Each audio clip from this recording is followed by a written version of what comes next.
Hey, Joyful Journeyer. Welcome to the show. I'm Anita Adams, your host, and today I'm delighted to introduce you to Arliss Dudley-Cash. Arliss is a business consultant, best-selling author, and prayer practitioner. A lifelong survivor of chronic illness, Arliss brings a unique resilience and wisdom to everything she does.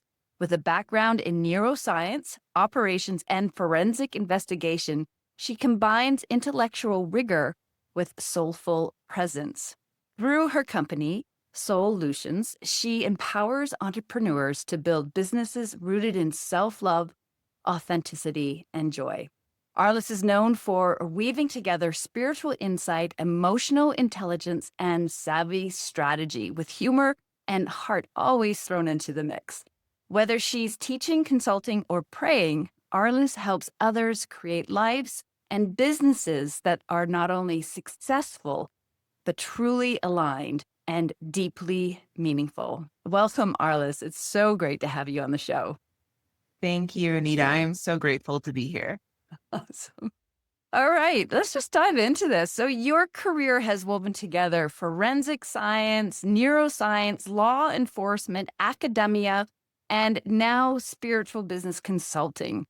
That's a pretty unique evolution. Can you share the turning point or inner calling that guided this shift? I always knew that one day I would be a minister from a very young age, 6 years old. I come from a very long line of female ministers on my mother's side. So she was a minister and is going back to spiritual school right now, which is really fascinating. My aunt was a minister. Our grandmother was a minister. So I always knew that that would be a part of who I am. I just didn't know how that was going to come about. And so I let it be there in my consciousness as I went through the rest of my life. I love science. I'm still a very nerdy person, and I bring my nerdiness into every aspect that I study. And so forensic science and neuroscience both really filled that part of my heart and soul, getting to dive really deep into scientific research and scientific study. And when my health changed, and it's not really that it changed, but it came to uh, clarity as to what was happening when I was 28 years old. I knew that I had to shift what I was doing, and I didn't really know what my future looked like. I didn't really know if what we call working was going to be something that I got to do again. And I accidentally ended up starting a jewelry business, which led me into the business world. I ended up selling that business after 3 years and then working in operations management, where I really fell in love with the different aspects of business and business ownership and the science really behind really successful business. And that's what led me into being a business consultant. And along the way, starting when I was 28 years old, I found New Thought, and specifically science of mind. And that is a belief system that is very open and non-judgmental and very focused on positive thinking.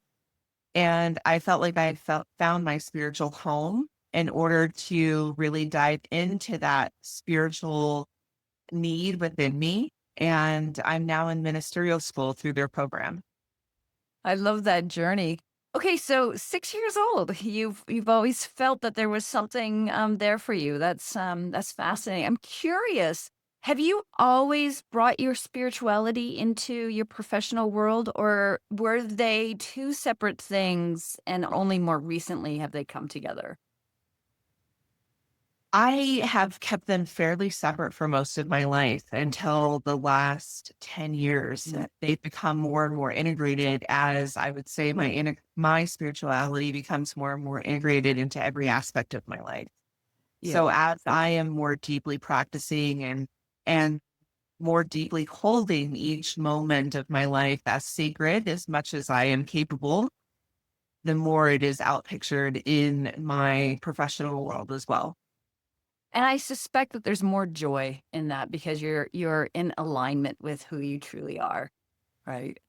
Absolutely. And a lot more peace. I feel such a deep sense of calm, even in very stressful or hectic business situations. I do event planning a little bit as well as part of my business consultancy. And I have a large event that I'm one of the organizers for this weekend. And one of the comments that I get regularly is how calm I seem, considering everything that's going on. And it really is due to my spiritual practice. Yeah, I believe that.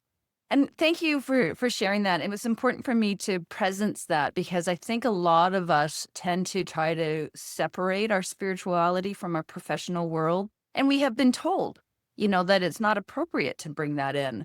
And I want to see a shift in that. I want to see more people really embracing their spirituality and integrating it into their everyday life. And I think, like you said, it creates a calmness and as I speak this, I get those chills throughout my whole body. And to me, that's a sign of truth speaking. There's so much truth to what I'm just said that we need to really embrace our spirituality in all aspects of our life. So thank you for sharing that.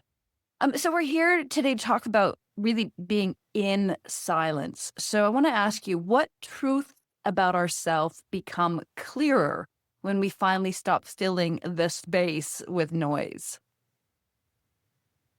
The truth that I find is what am I really comfortable in and what am I not? What have I been holding back with noise that's really there? And what do I really love and enjoy and that fills me up and what doesn't? Okay, so the next question is, I think, very similar, but I want to hear how you answer it. How does silence help us hear our intuition specifically over our insecurities?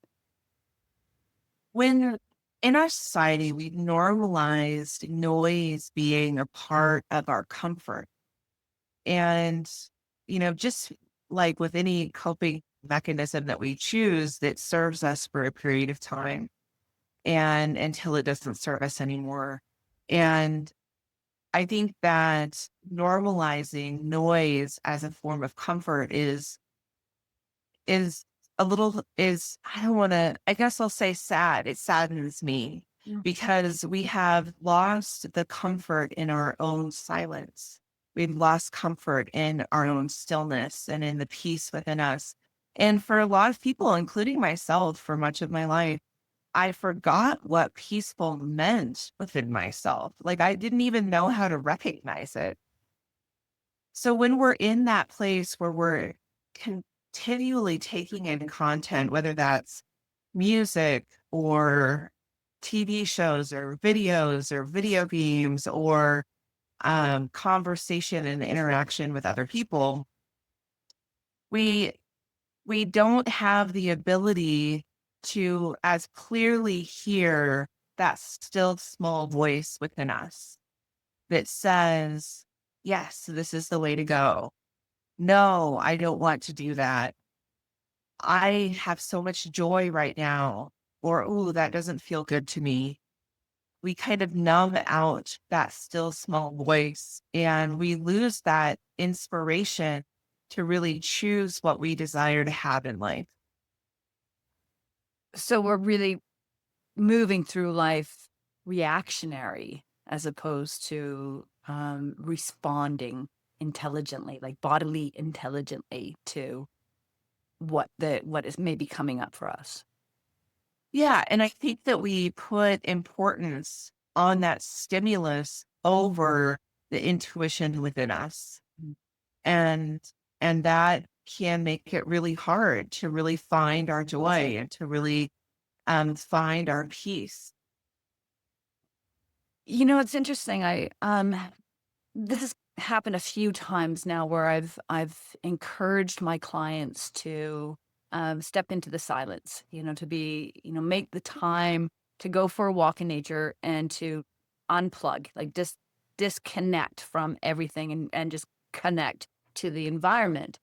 And I remember the first time one of my clients shared with me that she was very uncomfortable doing that.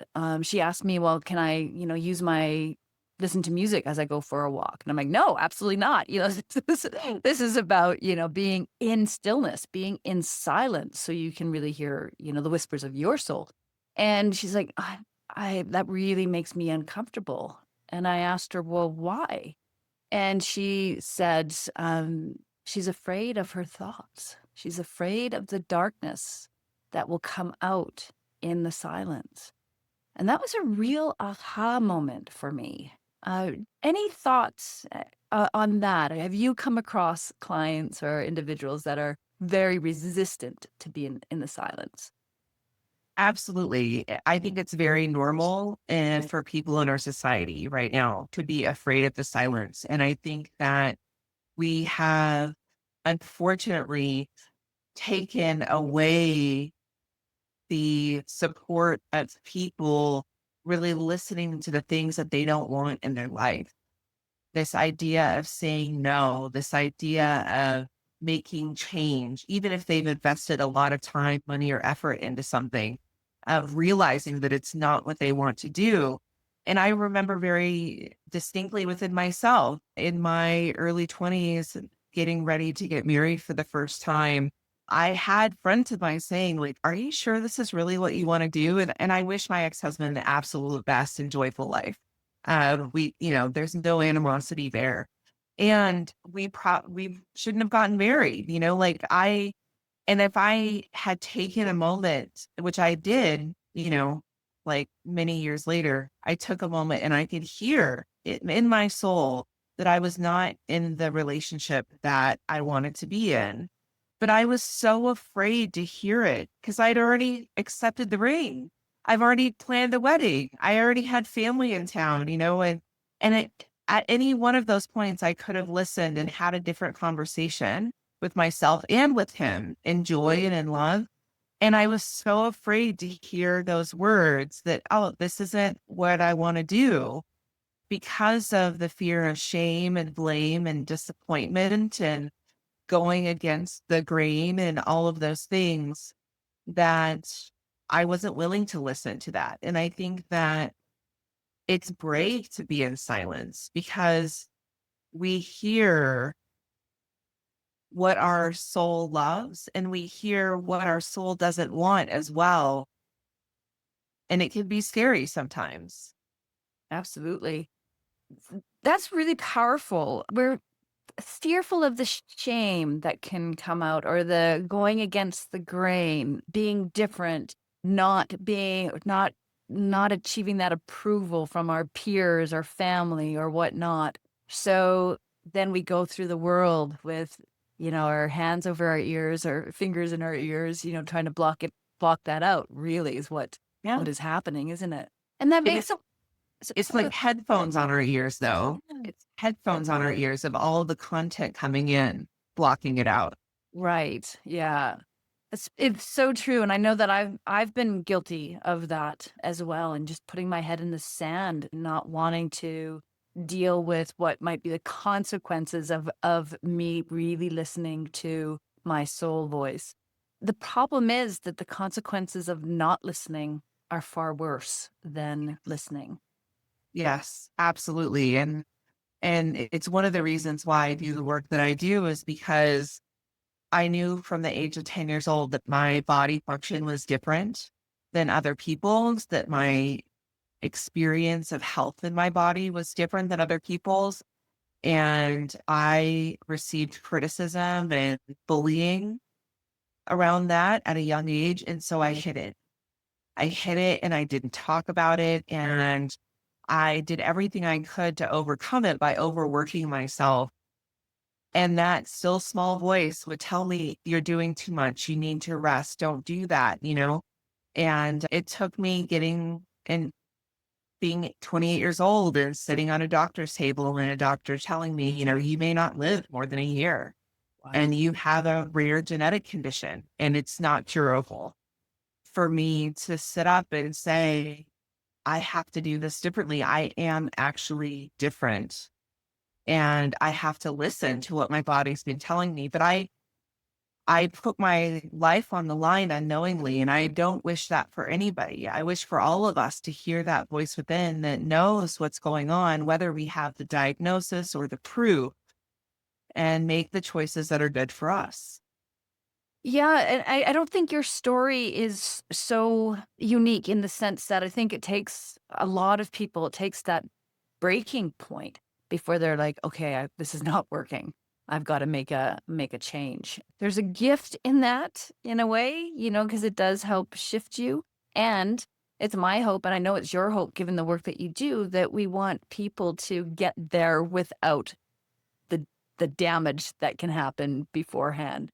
So let me ask you, do you have any tips for people that have a hard time with quieting the noise and stepping into silence where where because fear can be so overwhelming. Like we want to run away from fear, obviously. How can you take the baby steps to build the comfort that you can be in silence long enough to start hearing the voice of your inner wisdom, that guidance that wants to lead you to who you were born to be and to the best version of yourself? I would start with having a conversation with that emotional part of yourself that is fearful and give that part of yourself as much love and care and support as possible. So hear that it is fearful. Be accepting that that's the truth of the situation, because of course we make it worse when we try to shove it away or pretend that it's not there. But we can acknowledge that it's there and say, and I'm here. We are here for ourselves. I am here for myself. If it gets too hard, we can stop at any time. We have choice. We're not forced. And we're going to go as slow as we need to go and really give oneself that comfort and love. And even ask, where does this fear come from? When do you remember being fearful for the first time of silence? And going back in that memory and really comforting ourselves and standing up for ourselves, even if that's what's needed to feel a little bit more comfort.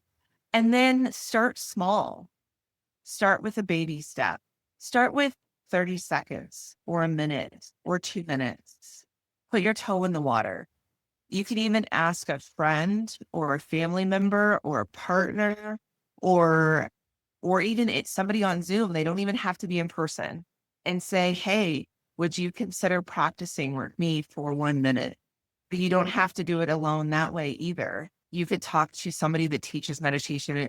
If you have a life where you don't have a lot of specific personal connections, you can go to an instructor and say, hey, at the end of a meditation class, would you be willing to practice with me for 1 minute? So I think that that's the way to start, is really start with acknowledging that the fear exists and giving comfort, and then finding a way to dip our toe in the water and ease into the practice. Yeah, that's great. I'm so glad you are an advocate for facing our fears, addressing our fears, embracing our fears. Maybe might be a better term. I want to share a real short little story that has been a source of inspiration and illustrates this very well. My uncle John, he passed recently, but he had muscular dystrophy, and so he was wheelchair bound and had all the reasons to be angry with the world and miserable. And, he only had limited movement with his arms. But he would get into his scooter every day and go for this scoot along the walkway. He's one of the most joyful people I've ever met. He's always joyful. And I asked him about that. I'm like, why, you've got this horrible disease that is really impacting the quality of your life, yet you're one of the most joyful people I know. And he shared something really profound with me. He said that he allows himself to cry. He allows the emotion of sadness to move through his body, which then allows for the emotion of joy to come in. And I think that is the same for hearing the whispers of our soul, that guidance. We are blocked often by the fears, but if we allow ourselves to feel the fear and understand and poke around at the fear and embracing it, then we can make room for the answers, the wisdom, that those quiet whispers to come in. So Yeah. Absolutely. And one of the things that has to take place during that process is the choice to not allow fear to dictate our choices anymore. Yeah. And, our brain is programmed for us to have that happen, to be able to survive saber-toothed tigers and things like that. Fear has been a good motivator for humans to exist. We don't live in a world of saber-toothed tigers anymore, at least not prowling around today, like outside my window or anything. And so we have to have a conversation with ourselves around, is this a fear of something that will literally harm me? And if it's not, am I making choices based on this fear and why? Mhm. It's always good to be in the inquiry, right? To explore those emotions because they're telling you something, right? They're telling you something. Okay, so let's shift this to a business lens. How does silence help us make more powerful and profitable decisions in the business world? It's a huge tool that gets very underutilized in a lot of different ways. One simple way that it's underutilized is in natural conversation. In our society, it's so normalized to fill every moment with talking that we rarely, in business conversations or in business negotiations, sit back in silence and allow the other person to think and process to make a decision. Doing that in itself really allows, because we all have different personality types. And there's a big percentage of the world that needs extra time to process before they make a decision. It's just a piece of their personality makeup. So being able to allow silence in conversations or negotiations, it really creates a place where people can make better decisions. They can feel more confident about the decisions that they're making. And it's more likely that the coming together will be better on both sides as the end goal is reached. So just allowing for the other person to process, or allowing saying, hey, can we pause for a minute? And allowing yourself to process can really, really impact business conversations. So that's one of the ways. The second way is carving out time within our day to allow ourselves to get silent can really spark creativity and inspiration. That when we get silent, that still small voice of, oh, you should consider doing this, or what if the font was this color, or whatever that is, we can allow space for that to come up. And that can really create more business success as well. Yeah, absolutely.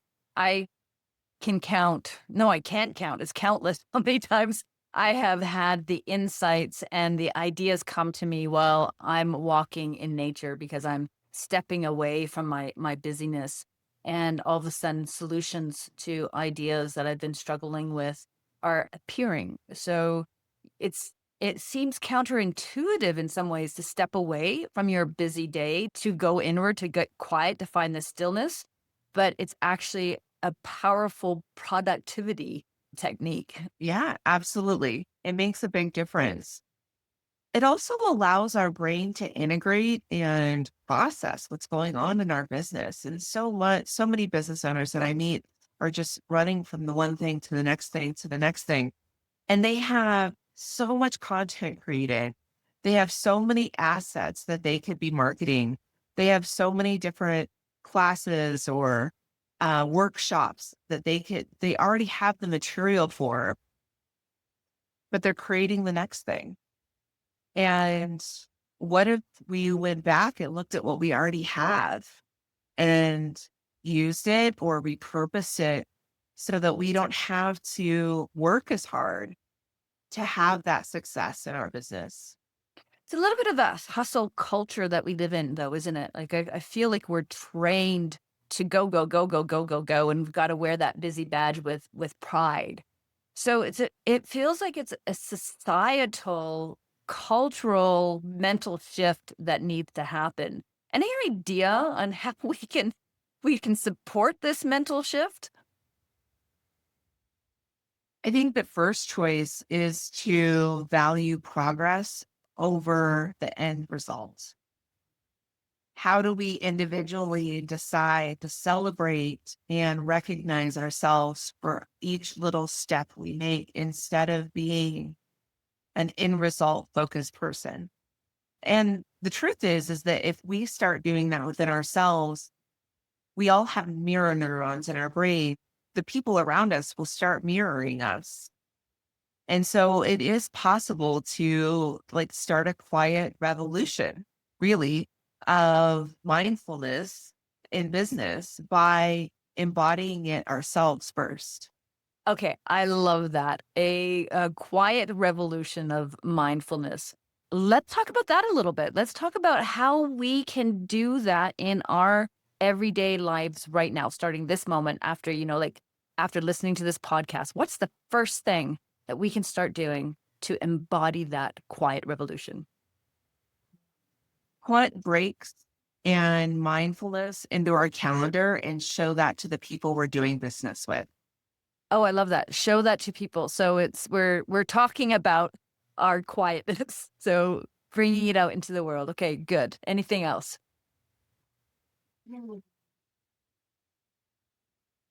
Practice the pause in conversation with people in business. Ask for it. Ask for and practice the pause. And we can even do it with our email signatures. So putting a quote that embodies or espouses mindfulness into our email signatures, or having an email autoresponder in our email that talks about how we're moving through our business mindfully. So we only respond to our email this day and this day. I personally have that. And I can't tell you how many people respond and say, oh my gosh, thank you for reminding me that we can work a little bit slower. I'm going to put one of these on my email too. I love that idea, Arliss. And it's so simple and it sends a powerful message. Beautiful. And I love the idea of practicing the pause and asking for it. I know that I rush through things too quickly in meetings. I fill the space with my voice because it feels uncomfortable, especially if I'm in charge. Feels uncomfortable, to have that silent space. So maybe recognize the discomfort and own it and ask for it. So if what I could say, maybe, I don't know, if you give me your thoughts, I just need a minute to process this. Yeah. Mind if we sit for, give me 60 seconds. I just want to sit with this and see how it feels in my body. Yeah. I love that. I do too. All right, practicing the pause. And I like what you're saying about being vocal about it, because being vocal about what you're doing, either by adding a signature or quote, asking for the pause, sharing what's going on in your calendar, we're actually teaching people what it means to practice the pause, to slow down and to move with intention. Yeah, absolutely. And it can be as simple as somebody saying, hey, are you available to meet at 9:30 on Monday? And saying, I'm not actually, because that's when I have a mindfulness break, but I'm available at 9:45. Would you like to start then? And that can spark a whole conversation around what that means and can inspire the next person. That's brilliant and so simple. It only takes 2 minutes for the brain chemistry to change. So for the neurotransmitters in our brain to be released, and for our brain chemistry to change, it only takes 2 minutes of mindfulness practice. That's it, eh? Yep. 2 minutes. So you can totally shift your mood, your perception of things, your attitude. You can totally shift from being in a state of fear to choosing to stand in a state of love, for instance. And what I would say is we can shift in that direction in those 2 minutes. Now, do I think that somebody will go from complete fear to complete love in 2 minutes? I think that's an individual process and it takes practice, Mhm. but we can shift closer. And I do this a lot in my workshops with people that have never even considered practicing mindfulness before. And I just take them through a simple close your eyes, breathing for 2 minutes. And I ask them before we start, can you rate your stress between 1 and 10? Most people are 7 or higher. And I ask them to rate it after, and most people are 5 or lower. Nice. And that takes less than 2 minutes Yep. that's awesome. Good. I love it. I love all of this. Let's get this mindfulness movement, this quiet movement on the move. Let's keep talking about it. All right, I've got one more question for you. And I want to know, how does being in silence connect to a heightened sense of self love and self trust? When we're able to be in silence and feel comfortable, it's a sign that we have established trust with ourselves. And when we're not comfortable, it's an indication that there's more work to be done in the trust area. Silence is really us saying, I'm okay with hearing my thoughts. I'm okay with hearing that still small voice that is positive, neutral, or negative. I trust that I'm able to navigate that information. And I love myself enough to be willing to listen. Sounds like that can be a mantra that you say to yourself when you're in a situation where you may not be feeling confident. Yeah. Yeah. Self love and self trust and silence all are things that take practice and noticing and allowing and acceptance.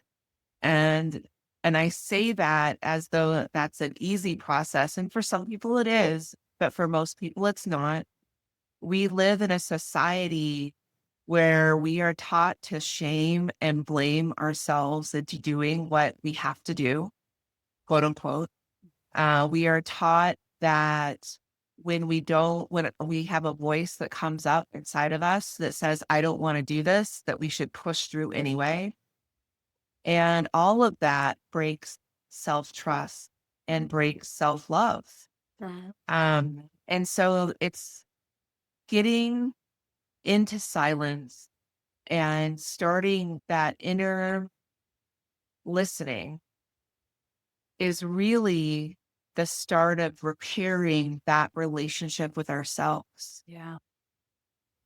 Yeah. And I experienced a deepening of love for myself by allowing myself space to just be by myself and with my thoughts, it was actually transformative for my life, just how much that time in nature for me, that's where I found the stillness, was going into nature. And it allowed me to really see myself and start to build a loving relationship with myself.